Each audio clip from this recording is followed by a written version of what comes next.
Hello, my fellow readers of Dark Symphony 777, back with a reading. It's been a long time since I did a reading, but I'm doing the Luniverse.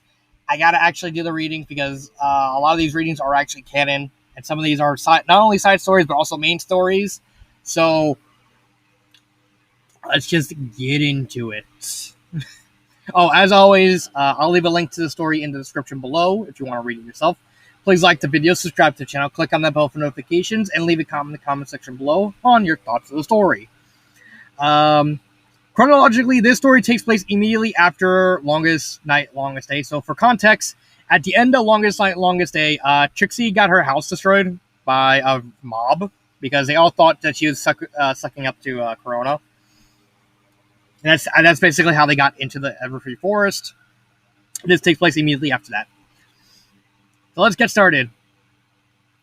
Trixie stared at the structure that was her home, office, and workplace in Ponyville. It was a simple thatched roof building. The only thing differentiating itself from the rest of the houses in Ponyville was a simple iron fence that surrounded the property, and a simple sign in the front yard stating it was the residence of the representative of the Night Court. Trixie had not been in Ponyville long, but she had already grown to like her new home. What she did not like was the fact the structure was now thrashed. The roof was caved in one side. Her nice iron fence was bent. Scorched marks covered the front yard. And Trixie didn't even know where her simple little sign was. And the window was completely crashed in. Yeah, spoiler for future. This is going to become, this sentence right here is going to become a running gag. Like several ponies had thrown several bricks through it, as suspicious yet confirmed earlier, when she spied a small pile of brick in the main room of the residence. Trixie sighed. She walked through the residence, walking over the debris, until she reached her destination, her office. Looking around the assorted books strewn around the floor, her eyes eventually eyed what she was looking for, a map of Ponyville. The map was quickly enveloped in a blue magic aura and lifted in front of Trixie's eyes. She had tended to leave right then and there until she spied something else. The town registry.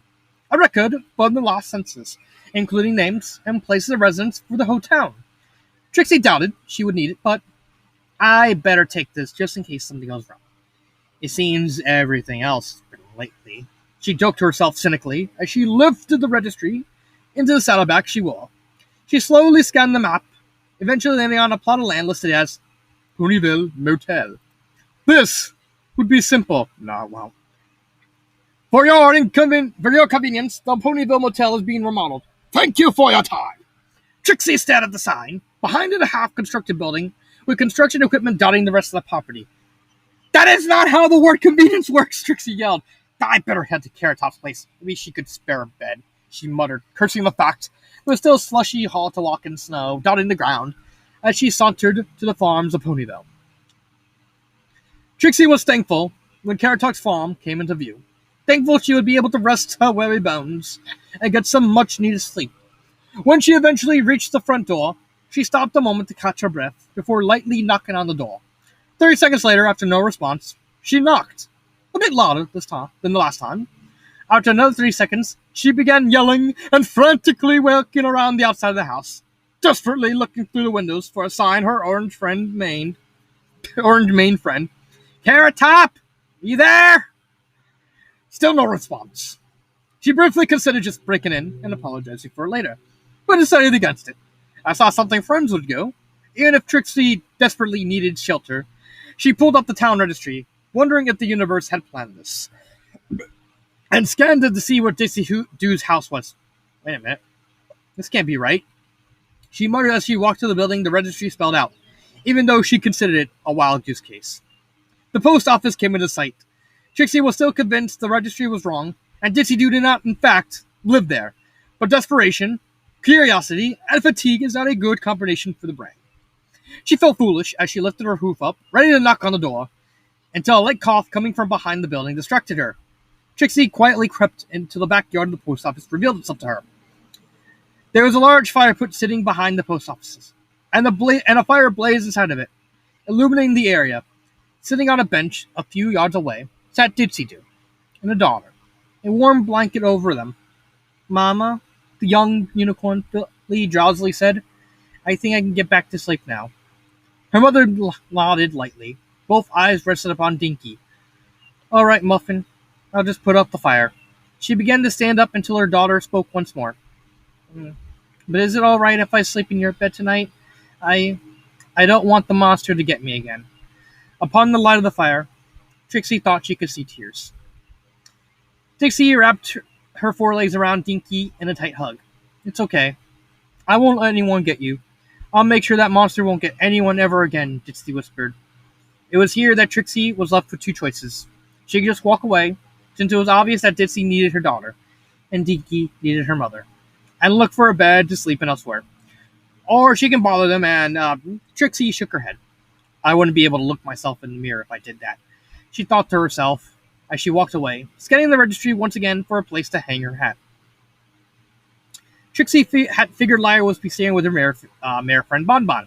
Earlier, she figured it out once she noticed that Lyra's name didn't even appear on the registry. Trixie figured that Lyra had been living in Canterlot for the last 3 years, so that made sense. She just hoped that between the two of them, that would mean 2 beds would be occupied. Trixie hoped Bon Bon had a 3rd bed or a couch. Trixie was quickly broken out of her worries when a scream split the air. After scanning around for a moment, Trixie determined the source of the scream. Bon Bon's confectionarium. Fearing the worst, spies, zebras, monsters, pirate ninja zebra. She ran down the street, her previous fatigue forgotten, hoping she would get there in time to help. She had gone to the front door, preparing to tear it down, until another spring split the air. Oh, Lyra! That sounded much worse when I said it. Oh, I sounded so stupid. Give me a second. All right. I'm done. Trixie froze. Oh, Lyra! Oh, yes! You know exactly what's going on. You better, you see that you mine in the gutter? Dig it deeper, because that's exactly what they're doing. Oh, okay. I'm done. Okay, I'm done. Trixie froze, her mind having trouble processing exactly what she had just heard. Her ears were picking up the other noises, moans, squeaks, and other noises Trixie really wished her brain could ignore. Her senses had finally decided her sanity had been assaulted enough, and Trixie ran away. Very, very fast, and did not stopping for at least 5 minutes. Panting, short of breath, Trixie finally gave herself a moment to rest. She saw a bench, which she sat in. Thankful for the chance to rest her hooves. You think, Trixie thought aloud, that pony's that loud would invest in soundproofing or something. She slowly grabbed the registry from her saddlebags, scanning for another place she could sleep, praying to Luna herself that she would not have to get in range of that horrible, horrible noise again. As she scanned the map, she was thankful her next destination was a short ways away, and noticeably far away from the cursed candy place. As she got up and walked, ironically feeling slightly refreshed from her fleeing terror, a stray thought entered her mind. Charlie was right. She does have a strong command of the equestrian tongue. Shut up, brain! Trixie yelled. Thankfully, Luna blessedly so. Raindrop's house was normal, somewhat on the small side, big enough to allow for desks. The lights were on, and Trixie couldn't hear any horrible noises. Please let this... What the hell? Oh, a tow truck, dang. Okay, please let this be normal. Please let this be normal, Trixie thought to herself as she knocked on the door. A moment passed, and the door opened, revealing a lanky young colt, his fur a muted yellow, with a messy green mane, and a particularly dim look in his eyes. Worried for a moment that she may have accidentally gotten the wrong place, Trixie asked as nicely as her voice could muster, Is Raindrops here? The colt stared up at Trixie, the dim look ever present on his eyes. Then, as if someone had flipped a switch, the look in his eyes brightened up, and a wide smile appeared in his face. Oh, wow! You're the grandpa of Trixie! I love your show! You are so awesome! He yelled at what some ponies would consider a dumb-sounding voice. Can I have your autograph? He asked, eyes shining in expectation. Trixie briefly remembered something her grandfather had told her so many years ago. It doesn't matter how tired you may be. It doesn't matter how bad your day has been. It does not matter that the only thing you want to do is sit down and relax. When you're a performer, your fans will think the world of you. And the worst feeling is the feeling of letting even one of them down. Showtime! But of course, the great and powerful Trixie would be honored to give an autograph to an adoring fan. Trixie loudly proclaimed, ignoring the fatigue that ran through her. The great and powerful Trixie only asks you bring a quill and scroll she may sign. Trixie didn't think it possible, but the smile grew even wider as he ran back into the house, leaving his front door open. She heard what sounded like the noise of some pony. I didn't mean to say somebody. Somebody messily searching through a desk drawer. Hey, Snails, what's taking so long? Raindrops began, then noticing the door open with Trixie standing on the doorway. Hey, I don't remember telling you where I lived, Raindrops remarked, confused more than anything. You didn't. I looked it up. Trixie flatly replied, as if that explained everything. Oh. Raindrops quickly decided it was a bit creepy that someone could look up her dress so easily. I mean, she's the representative. Of course she would know. Why? Well, Trixie began, before being interrupted by a very excited Snails, holding a scrap of paper that looked like it was used to hold chewing gum, and a quill that looked like it was chewed by something with far too many teeth. He looked up at Trixie, his eyes with a glimmer in them. Encore performance! Trixie grabbed both the quill and scrap of paper and twirled them around in the air, making them fly around much like a pair of butterflies, all while keeping her eyes on at the ground. After a few seconds of that, she gently floated both items back down the Snails to reveal the script had been signed to the great and powerful Trixie's biggest fan, Snails. He stared at the paper. His mouth hung wide open. Then suddenly, he made noise similar to that of a squee, grasped the paper in a shaky yellow hue magic orb, and bolted into the house yelling, Snips is gonna be so jealous! Was that Showmare's chip really necessary? Raindrops asked, raising an eyebrow. It was for a fan. They expect big things from me, Trixie answered, yawning. So, that was your little brother? Trixie asked, stifling another yawn. Raindrops nodded. He's visiting from your parents' house? Raindrops shook her head. The implication of the answer took a second to click within Trixie's mind. You still live with your parents? Trixie yelled a bit louder than she had intended. Yes, and? Raindrops answered until the slightly confused stature shifting to a more aggressive stance. Trixie scanned for an answer. You seem so independent that I thought you'd be headed out on your way by now. Raindrops suddenly softened, satisfied with the answer. That was my little brother Snails. Raindrops closed her eyes in thought for a moment, considering what to say next. Earlier he wouldn't shut up about the show you put on, and now he thinks you're kind of superhero. Was he? Trixie started. Not sure how to ask the question on her mind. No, Corona didn't kidnap him. Good thing, too. Otherwise, I probably would have tried bucking her in the face. Consequences be damned. Slight smile met Raindrop's face, as if she was considering the situation, but it disappeared as quickly as it appeared. Trixie didn't doubt that Raindrops would be willing to fight Corona in one-on-one combat. She would lose, but Corona would probably hit her so hard the window would shatter. Preferably Trixie's window. Anyway, what brings you here so late? Raindrops finally cutting to the chase. My house has a bunch of holes in it, so I need a place to stay. At least for tonight until I can find something more permanent tomorrow. About that, Raindrop's voice suddenly sounded shaky, which Trixie instantly thought irregular. We don't exactly have a lot of room. Trixie cocked her eyebrows out until looking at the house for a few seconds. She suddenly realized the main reason she was surprised at Raindrops living with her parents wasn't because of Raindrops herself. It's because the house looked like it was made with only one pony in mind. Not to mention, Snails seemed to be utterly sleep-proof and would probably keep you up all night with questions about what happened in the forest, your life in general, and everything else you can think of. Trixie nodded to Raindrops. I understand. Thank you. Trixie turned and walked off, once again pulling out her best friend and worst enemy for the night, the town registry. 5th time's the charm, right? Final house, final friend. Cheerilee has to put her through, right? Trixie knocks on the door, praying to someone would answer. She heard a small shuffle, and the door opened, revealing Cheerilee.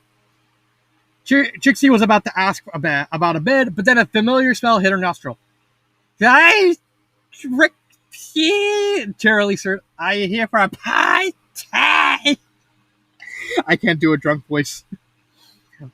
Trixie looked inside the school teacher's house and was shocked at what she saw. There were bookshelves filled with books. Sitting along those books were bottles that Trixie assumed just as early as a few hours ago held all manners of alcohol. Trixie stared at Cheerily. Earth Pony Endurance indeed. Actually, Cheerily, I wasn't here for a party. Come on!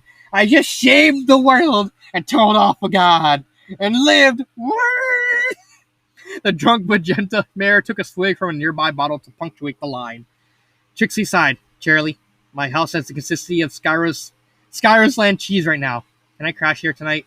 Trixie was caught off guard by the change in Cheerily's expression. Why would you need to stay here when you can just stay at the town hall? What? Under the Equestrian Employee Protection Act of 860, Section 3, any government employees, including representatives, are guaranteed housing and board in the event that their existing residence is temporarily unlivable. Trixie blinked, wondering if the fatigue was finally causing her to hallucinate. Are you sure you're drunk? Furthermore, Cheerily continued, her speech slowly becoming more coherent. Under the Equestrian Government Initiative of 532, the main government facility of a town, in this case being Town Hall, must always have at least one employee on duty at any given time, so that problems may arise out of conventional hours may be addressed or reported. Trixie stared at her friend, waiting for the laugh that would punctuate the punchline. After realizing that the drunk was completely serious, Trixie turned away and walked to Town Hall. You've got to be kidding me, she muttered to herself. Cheerily's breath roared through the air. Have a nice night, Trixie! Cheerily yelled, waving her hoof in the air. Trixie dragged herself to Town Hall, her body slowly giving in to all the punishment it had received over the past 3 days. Just a little closer, and this night will be done. And one night I could have avoided if I studied bylaws better. I need to pay more attention to these things. Eventually, she reached the doors of Town Hall and threw them open. She briefly looked around the lobby. Some paintings, a magazine rack full of magazines older than Trixie was, and a pony sitting behind a counter. Their identity obscured by a newspaper. Excuse me, but I was told I could get some help. My house is currently unstable, and I need a place to stay. And I was told that the newspaper came down, revealing the identity of the pony working the receptionist counter. Carrot Top! Trixie yelled, convinced she was hallucinating. Hi, Trixie. How are you tonight? Carrot Top answered, a smile on her face. I thought you were a farmer. Why are you working at Town Hall? I am a farmer, but since Town Hall always needs someone to man it, town usually takes volunteers. I signed up for this week's a while back because I thought I would need the money. How can I help you? Carrot Top answered in what Trixie could only assume was an attempt to sound professional. And this is the end note of a weird, wild night. Trixie thought to herself. My house is unlivable. I need a place to stay. Since I'm a representative of the Night Court, Town Hall is supposed to supply me with a place to stay until my house is livable. In a movement that appeared far, far too noble, Carrot Top grabbed a small key from the drawer and dropped it on the counter. Third door to the left. Just bring back the key to the front counter in the morning. Have a nice night. Trixie stared down the key until bringing her gaze back to Carrot Top. How often does this key get used? Ponyville borders of Everfree Forest. Take a wild guess. Carrot Top answered. Stop questioning Trixie. Just take the key, lie down, and get some sleep. Trixie thought. Good night, Carrot Top. Trixie yawned, grabbing the key in a barely functional machinal aura. As she walked down the hall to the door Carrot Top had pointed out, Trixie thought she heard Carrot Top also wish a good night, but Trixie was too tired to notice.